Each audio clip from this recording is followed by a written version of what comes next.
We all do foolish things from time to time. Usually unintentionally, sometimes intentionally. You'd have a lot fewer problems if you were less foolish and more wise. Wisdom doesn't get rid of your problems, but wisdom definitely minimizes your problems. If you know how to respond wisely to situations, your problems will be dramatically reduced in your life. It's all about wisdom, knowing how to handle things and not be foolish. Now, nowhere are we more foolish than in our relationships. We foolishly treat people in ways that are really counterproductive. In fact, a lot of times we provoke people to do the very behavior we don't want. We foolishly think, this is how I'm going to get what I need out of this relationship.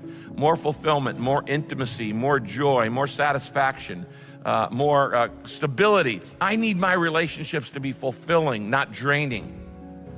But actually, the things you do are often counterproductive. They are foolish. They are not wise. Because if you do what you naturally feel like doing in a relationship, it's almost always the wrong thing. As I said, wisdom doesn't eliminate problems, but it definitely does reduce them. Now, the classic passage on wisdom in relationships is in the book of James, chapter 3, verses 13 to 18. Let me read it to you. The Bible says this: if you are wise and you understand God's ways, you'll live a life of steady goodness so that only good deeds pour forth. And if you don't brag about the good you do, then you will be truly wise. But if you are bitterly jealous and there's selfish ambition in your heart, don't brag about being wise. That's the worst kind of lie. For jealousy and selfishness are not God's kind of wisdom. Such things are earthly and unspiritual and motivated by the devil. For wherever there is jealousy and selfish ambition, there you will find disorder. Now let me just stop right there. You got any chaos in your life? Got any disorder in your life? Got any area of your life that's confused? The Bible says wherever you find confusion, wherever you find disharmony, wherever you find disorder, there's ego. There's ego. Whether it's in the office or at home or at school. He says, wherever you find jealousy and selfish ambition, you'll find disorder and every kind of evil. Now, wisdom, the kind of wisdom that comes from heaven, is first of all pure.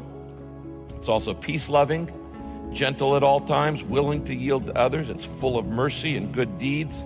It shows no partiality, and it's always sincere. Now, those who are peacemakers, he's talking about in relationships, those who are peacemakers plant seeds of peace, and they reap a harvest of goodness. Now, these verses teach us a whole lot about relationships that you're not going to learn anywhere else in life. First, the Bible teaches us that wisdom is a way of relating. It has to do with what you do, not what you think. A lot of people think wisdom is intelligence. Wisdom is smarts. Wisdom is education. No. The world is full of educated fools.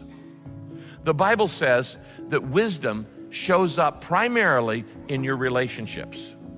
You may have all kinds of knowledge and still be a fool. You may have all kinds of education, so many degrees they call you Dr. Fahrenheit, but you can still be foolish. You can have all kinds of brilliance and be technically smart, but wisdom shows up in relationships. That's why you can take a brilliant scientist whose family life is a mess. He may be smart, but he's not wise. Wisdom always has to do with relationships, and it shows up in how you treat other people. In other words, it's about your life, not your lips. It's about what you do, not what you say. It's not about your diploma. It's about your disposition. And in verse 14 to 16, it says, the way we typically relate to people, he said those ways are foolish. When we get bitter, when we get angry, when we get resentful, when we get jealous, when we get selfish and ambitious in relationships, he goes, all those are foolish ways that don't get you what you want and what you need out of the relationship. In verse 18, it says, those who are peacemakers plant seeds of peace and reap a harvest of goodness. Every day, in every relationship, you are planting seeds. The question is, what kinds of seeds? How do I plant seeds of peace? And the answer is, I got to be wise.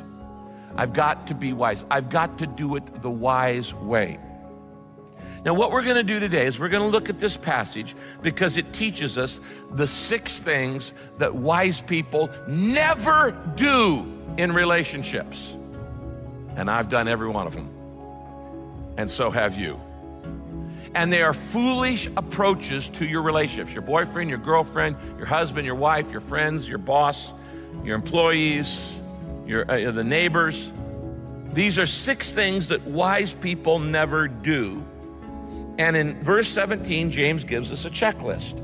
These are the foundations of healthy relationships. But in any relationship, half the problem is you. It's how you respond.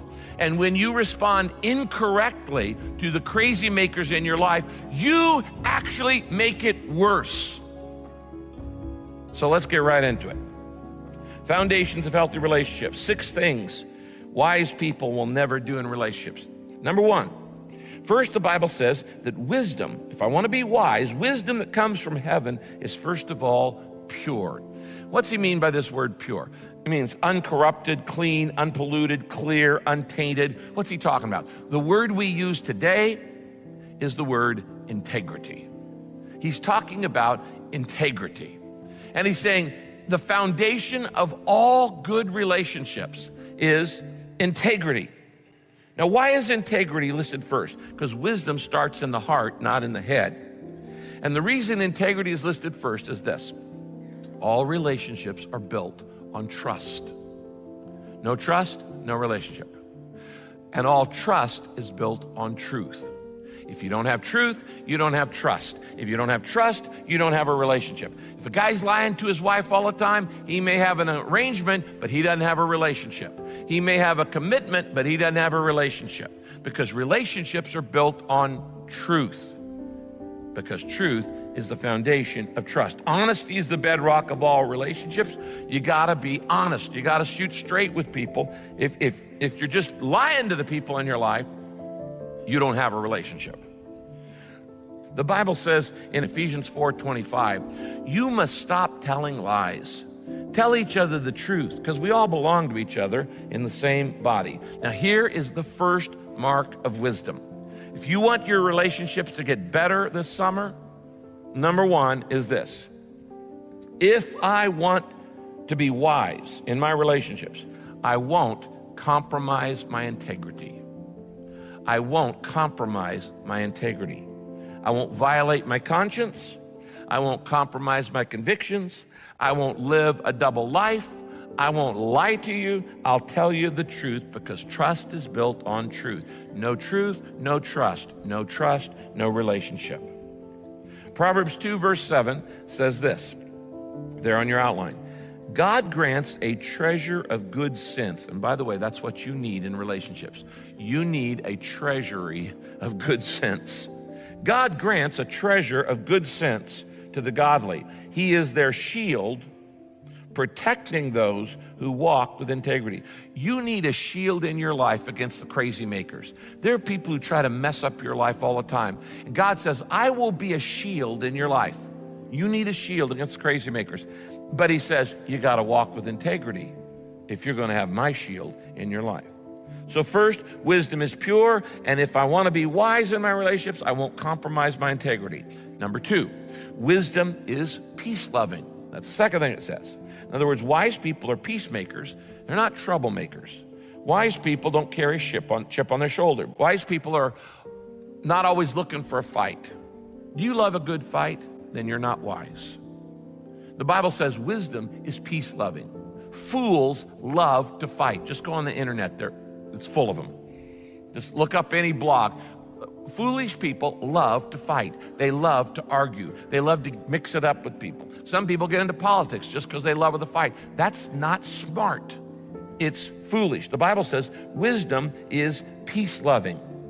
It's not always trying to provoke anger. I don't push your buttons, even when I know what your buttons are. And even when you've already pushed mine, I'm going to be the wiser person and I'm not going to push back.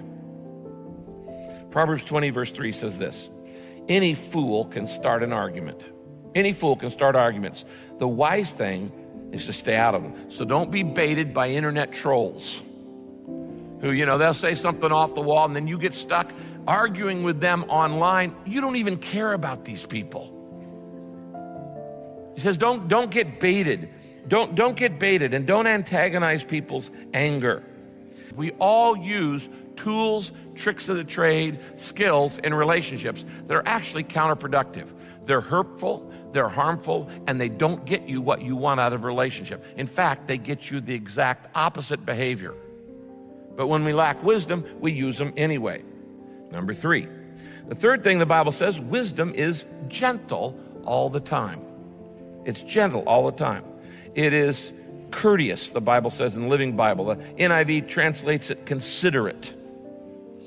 If I'm wise, I'm always going to be considerate. Look it up here on the screen. Philippians 4:5 says this in the Bible.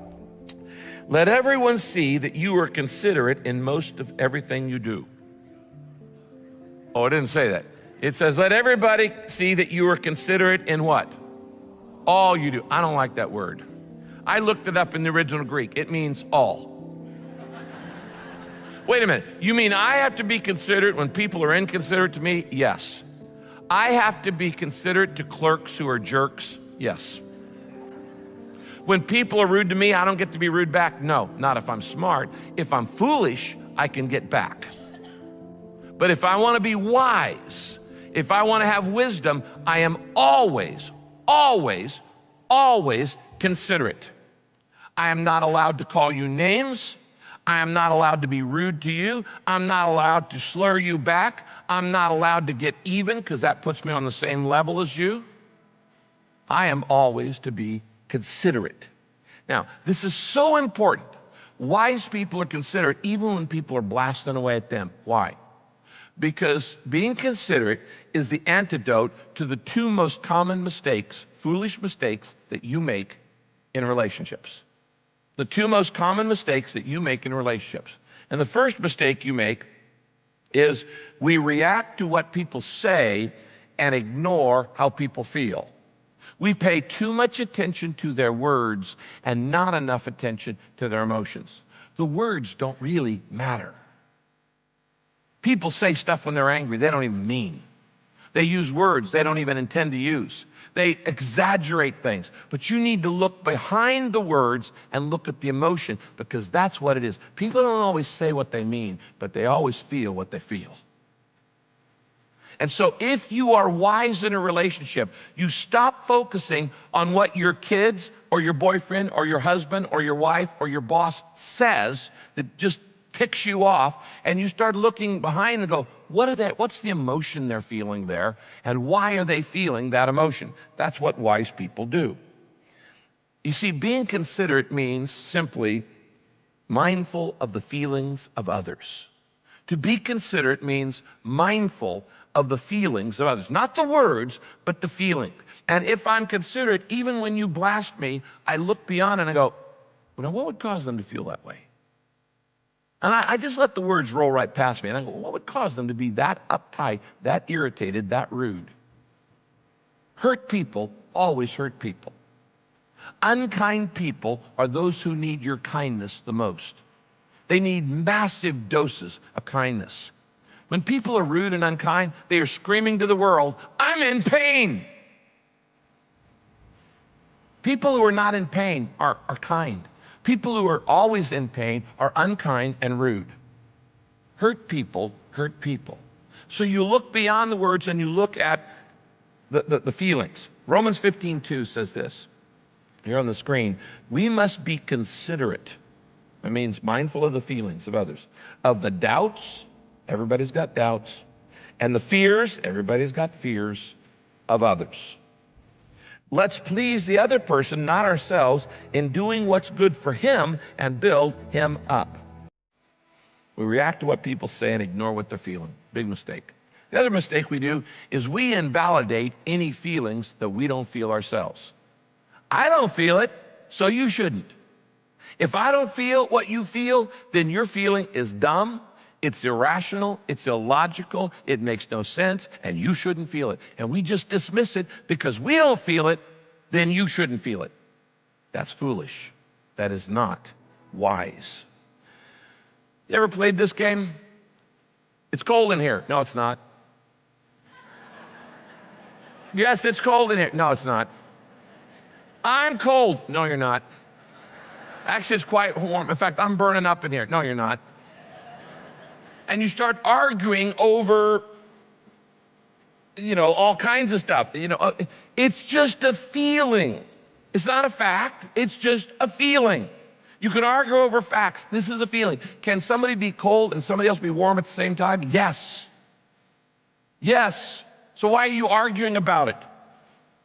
Whoever invented the dual control electric blanket should be given the Nobel Peace Prize. It saved millions of marriages. When we invalidate other people's feelings because we don't feel it, we minimize that person. Guys, if your girlfriend or your wife says to you, I feel ugly, you don't dismiss it. You're not ugly. That doesn't help at all. What you need to do is say, why would you feel that? What would make you say that? Because you need to look beyond the feeling, the words, and say, why would she say, she's obviously not ugly? But for you to just say, you're not ugly, that's not helpful. That's not helpful. When they says, I feel ugly, you need to go, why would you say that? What's making you feel that today? Now you're getting to the real issue. Somebody says, I'm afraid. Well, don't be. Oh, thank you. That was very helpful. I really felt your moral support right there just then. I'm scared to death, and you say, don't. Thank you very much. That is minimizing. Now, if you don't get anything else I say, get this today. Feelings are neither right nor wrong. They're just there. Feelings are neither right nor wrong. They're just there. They're not facts, so you don't need to argue it. They're just feelings. And if I feel something, I shouldn't have to defend it. And if you feel something, you shouldn't have to defend it. Somebody should just go, I hear you. And maybe other people feel that way too. What we do is we try to convince people that their feelings are wrong, and you're always going to lose at that one. Number 3, if I want to be wise, I won't minimize your feelings. I don't compromise my integrity. I don't antagonize your anger, push your hot buttons, and I don't minimize your feelings. Wisdom acknowledges your feelings and doesn't diminish them. You see, the typical reaction when we don't feel what other people feel, we do 2 things. Number 1, we belittle them. If you had a brain, you would know that's just not true. And you wouldn't feel that way. We belittle. That doesn't help. And the other thing, this is worse, is we play psychologist. Now, the reason you feel this way is because your father, okay. All right. You are not a psychologist, and you are condescending when you try to tell people why they feel the way they feel. You don't even know why you feel the way you feel. You can't figure out your own motives half the time. Why would you think you could figure out somebody else's? The moment you start judging somebody else's motives, you're playing God, and you're wrong. That's a battle you're going to lose. Don't play psychologist. Proverbs 15:4 says this in the Bible. Kind words bring life, but cruel words crush your spirit. You ever come home from a day of work and play the game, my day was worse than your day? Well, I had this problem, and your husband or your wife or your roommate tells you all about things, and instead of you sympathizing, empathizing, and being considerate, you say, you think you had problems. No, those are minor. Let me tell you what a real problem is.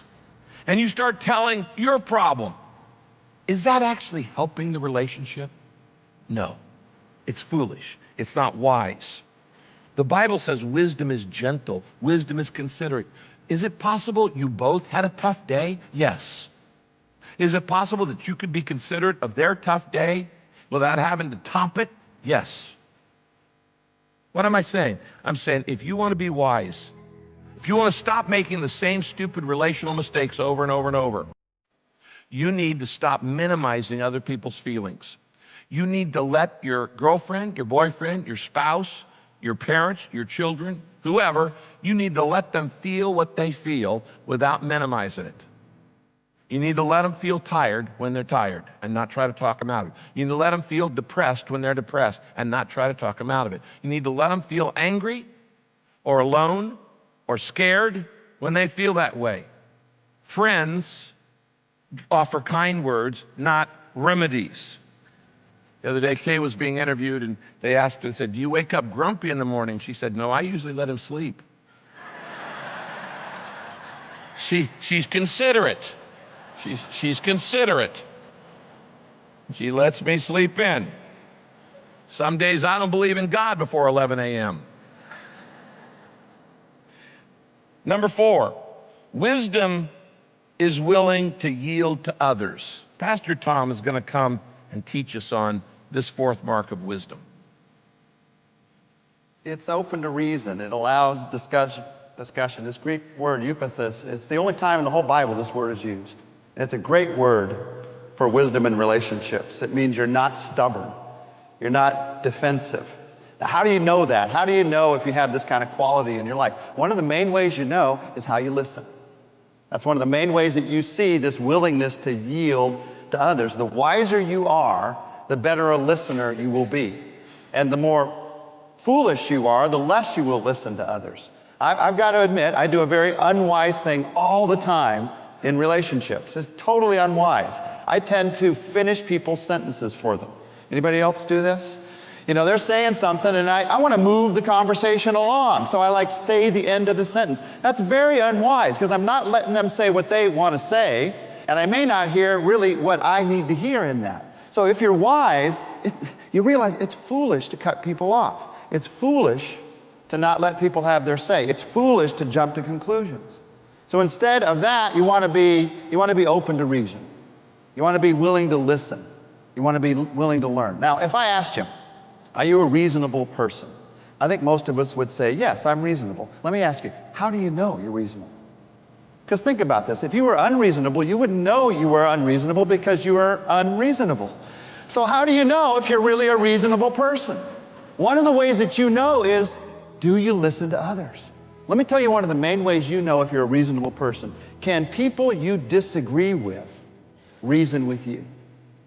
If you have people in your life, you disagree with them, but they can reason with you, you can talk through it, that's one of the ways that you know that you're a reasonable person. But a lot of us, we have this attitude, don't confuse me with the facts. My mind is made up. When I want your opinion, I'll give it to you. We have this kind of an attitude.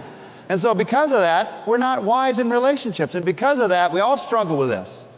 We have this oversensitivity when it comes to talking to other people with other people's suggestions. Because it's tough. Let's just admit it. It is tough to hear the suggestions of other people. You have to put yourself out there. Like that new pastor who said to his church, first sermon he was preaching, he said, you know, I really want your honest suggestions afterwards. So after the message, he was talking to one of the men in the church, and he said, okay, give me your honest suggestions. And the guy said, well, honestly, Pastor, that sermon stunk. And the guy looked at him and said, he was trying to be reasonable. He said, well, okay, what exactly stunk about it? He really wanted to hear. And he said, well, there were 3 things that stunk about it. First, you read it. Second, you read it poorly. And third, it wasn't worth reading in the first place. Now, the next guy that came to talk to the pastor was trying to encourage him and said, don't worry about old Jim. He just repeats what everybody else says. So don't worry about that at all. The tough thing about listening to other people and hearing their suggestions is you got to put yourself out there. And it can hurt sometimes. But if you're going to be wise, in fact, write this in with me. If I want to be wise, I won't criticize your suggestions. I won't criticize your suggestions. A wise person can learn from anybody. Listen, even a broken clock is right twice a day.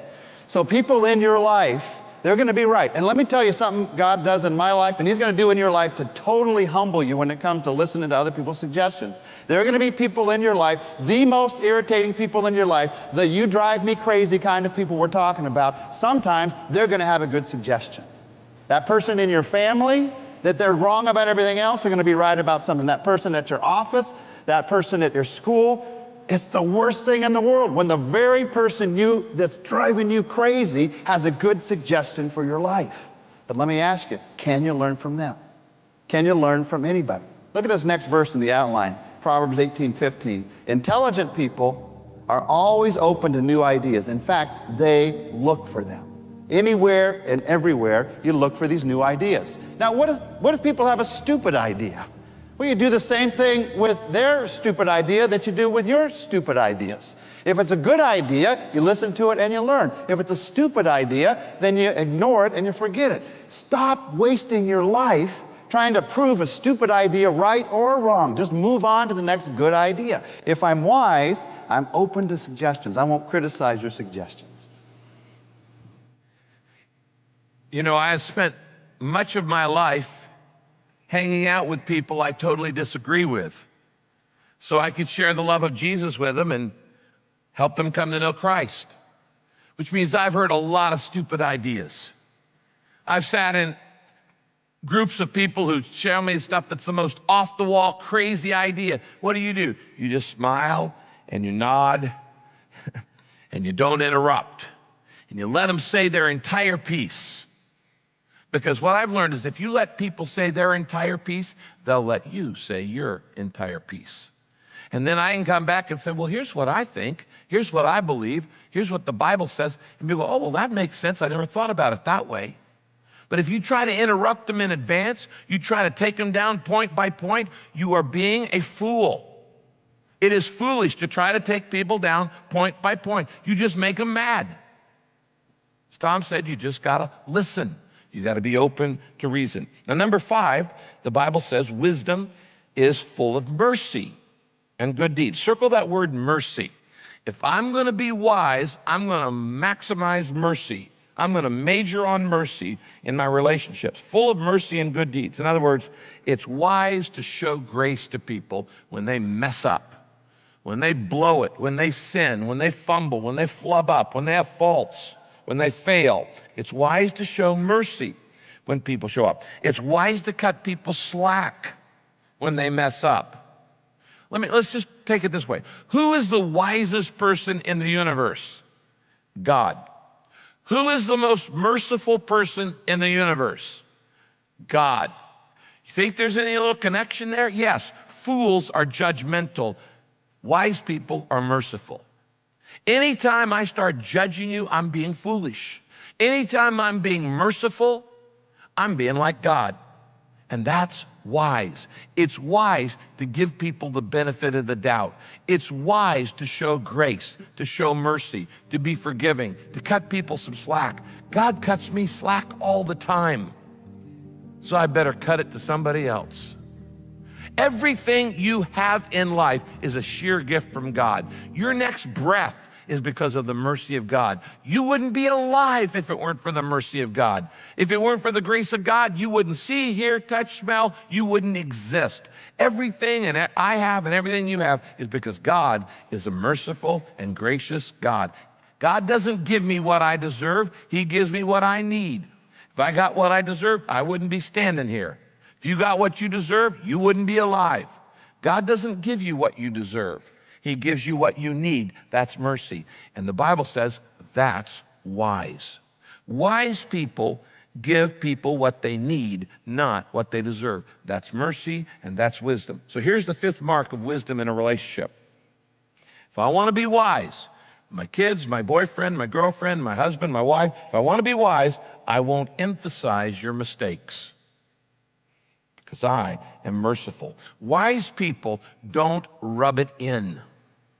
Wise people are merciful. So let me ask you, how high do you rate on mercy? Do you jump on every fault or blunder? Great move, klutzo. You're always picking at people, always pointing out their errors and mistakes. Do you continually bring up the past? And every little sin that your husband or your wife or your girlfriend or whoever has done, you file it back so you can pull it out when you need to get a little leverage. Heard about a high school kid recently came home from school with a bad report card, and his dad blew a gasket. And next day he went back to school, and his friend at school said, "What did your dad think?" He said, "Oh, my dad got historical."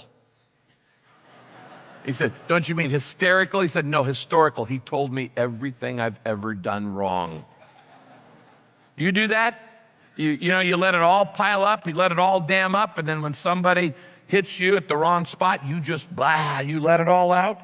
That is foolish, because wisdom is full of mercy. It's full of good deeds. The Bible says in Proverbs 17:9, love forgets mistakes. Nagging about them parts the best of friends. Now think of the person who's closest to you in your life.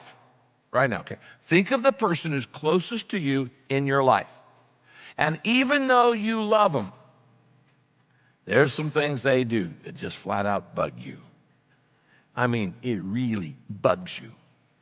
You know those things that really get you going? Let it go. Let it go. It is foolish to hold on to it. Let it go. There's so many things to love about them. Let it go. You're not God.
They don't show their true selves.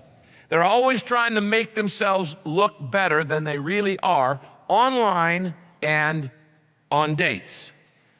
Psalm 12, verse 2, look up here. The Bible says, Proverbs 10:18, the lips of a liar conceal hostility, and whoever spreads accusations is a fool. Let me read you Psalm 12:2. Everyone lies to his neighbor, their flattering lips speak with deception. You know, dating actually sets up relationships to be phony, because dating in itself is an artificial relationship. You look your best, you act your best, you talk your best, you dress your best, shoot, you smell your best on a date. It's not the real you. No, no, you're just super cool, and you're not really real. Now let's review. How wise are you in your relationships? Do you ever compromise your integrity? That's not wise. Do you antagonize other people's anger and push their buttons intentionally just to get even? Dumb, not wise. Do you minimize feelings? You shouldn't feel that way. You criticize suggestions? That's a dumb idea. You disguise your attention? Friends, as your pastor who loves you, if you don't wise up, if you don't learn some godly wisdom, you're going to go through your entire life making the same relational mistakes over and over and over and over, and you're not going to get what you want out of that relationship. An intimate, satisfying, soul-satisfying relationship, the kind that God intended for you to have. How do I get the wisdom to stop making foolish mistakes in relationships? Well, there's only two places you get wisdom. You don't get it from college. You don't get it from online blogs. You don't get it from TV shows. You get wisdom from knowing God and doing what he says to do, doing his word, knowing God and doing his word. You can get intelligence, you can get facts, you can get information, you can get smarts, you can get technical skills from going to school. But you don't get wisdom from going to school. You get wisdom from knowing God and doing what he says to do, because he is the source of all wisdom.